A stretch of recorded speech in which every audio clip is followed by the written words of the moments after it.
அஸ்ஸலாமு அலைக்கும் வரஹ்மத்துல்லாஹி வபரகாது. கியாமத்தின் ஒரு முக்கியமான அடையாளம் பைதுல் முகத்தஸில் நிறைவேற உள்ளது.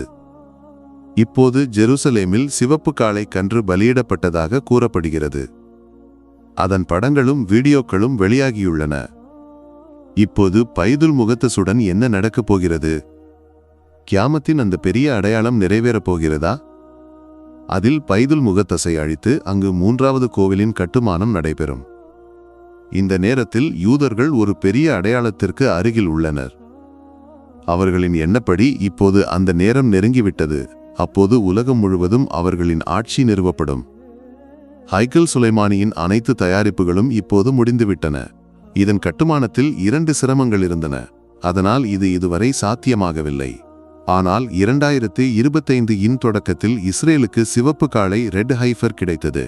அது அமெரிக்காவிலிருந்து இறக்குமதி செய்யப்பட்டது. இந்த சிவப்பு காளை கன்று ஏன் இவ்வளவு சிறப்பு வாய்ந்தது? முதலில் இந்த செய்தியை பாருங்கள். அது 4 நாட்களுக்கு முன்பு ஜூலை 8ஆம் தேதி வெளியானது. அதில் 5 வினாடிகள் கொண்ட வீடியோவை பார்க்கலாம். இது அந்த சிவப்பு காளை கன்றின் பலியாகும். அது இப்போது வழங்கப்பட்டுள்ளது. இந்த செய்தியில் எழுதப்பட்டுள்ளது, இஸ்ரேலில் வளர்க்கப்பட்ட ஒரு சிவப்பு பசுவை அதன் உடலில் 2 கருப்பு முடிகள் இருந்ததால் பலிக்கு தகுதியற்றதாக அறிவிக்கப்பட்டது. அதாவது இது பலிக்கு ஏற்றதல்ல. ஏனெனில் அதன் மேல் 2 கருப்பு முடிகள் கண்டறியப்பட்டன. அதே நேரத்தில் யூதர்களுக்கு பலியிடப்பட வேண்டிய காளை கன்றில் ஒரு முடி கூட வெள்ளையாகவோ அல்லது கருப்பாகவோ இருக்கக்கூடாது. கூறப்படுவது, யூதர்கள் இந்த காளை கன்றின் பலியை வழங்க முழுமையாக தயாராக இருந்தனர். ஆனால் ஒரு யூத பண்டிதர் இந்த சிவப்பு காளை கன்றை நன்கு பரிசோதித்தார். வேறு நிறத்தில் முடியில்லையா என்று. அப்போது அவருக்கு 2 முடிகள் காணப்பட்டன. இதன் குறிப்பு இந்த அறிக்கையிலும் உள்ளது. 2 கருப்பு முடிகள் அந்த யூத பண்டிதருக்கு இந்த சிவப்பு காளை கன்றில் காணப்பட்டன. அதன் பிறகு இந்த பலி ரத்து செய்யப்பட்டது. ஆனால் இருந்தபோதிலும் அவர்கள் பயிற்சியின் வடிவத்தில் நீங்கள் கூறலாம் பயிற்சி செய்யும் வகையில் இந்த காளை கன்றை பலியிட்டனர். இது உண்மையான பலியை வழங்குவதற்கு முன்பு ஒரு பயிற்சி மட்டுமே. இதனால் ஒரு தூய்மையான சிவப்பு காளை கன்றின் பலியை வழங்கும்போது எந்த தவறும் நடக்காமல் இருக்க. இதிலிருந்து நீங்கள் புரிந்து கொள்ளுங்கள், இந்த பலி யூதர்களுக்கு ஏன் இவ்வளவு முக்கியமானதும் சிறப்பானதும். ஏனெனில் ஹைக்கல் சுலைமானியின் கட்டுமானத்திற்கு முன்பு யூதர்களுக்கு பாவங்களிலிருந்து தூய்மையாக்கப்படுவதற்கு பலியின் நிபந்தனை உள்ளது.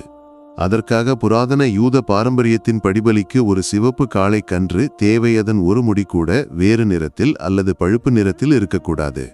அவர்கள் அத்தகைய 5 பசுக்களை அமெரிக்காவிலிருந்து இறக்குமதி செய்துவிட்டனர். அவை டெம்பிள் இன்ஸ்டிடியூட்டில் வைக்கப்பட்டுள்ளன.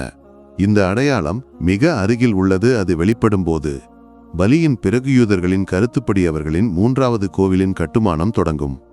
இது கட்டப்பட வேண்டிய இடம் தற்போது மஸ்ஜிதுல் அக்ஸா உள்ள இடமாகும். இந்த போரும் மோதலும் ஏன் இவ்வளவு அவசரமாக நடத்தப்படுகிறது? ஏனெனில் யூதர்களின் நம்பிக்கையின் படி ஹைக்கல் சுலைமானி கட்டப்படும் வரை அவர்களின் மசீஹ் அல்லது தஜ்ஜால் இந்த உலகத்திற்கு வரமாட்டார். ஹைக்கல் சுலைமானியின் இது 3வது கட்டுமானமாகும். யூதர்களுக்கு இறுதியானது. அதற்காக அதன் மாதிரியும் தயாரிக்கப்பட்டுள்ளது.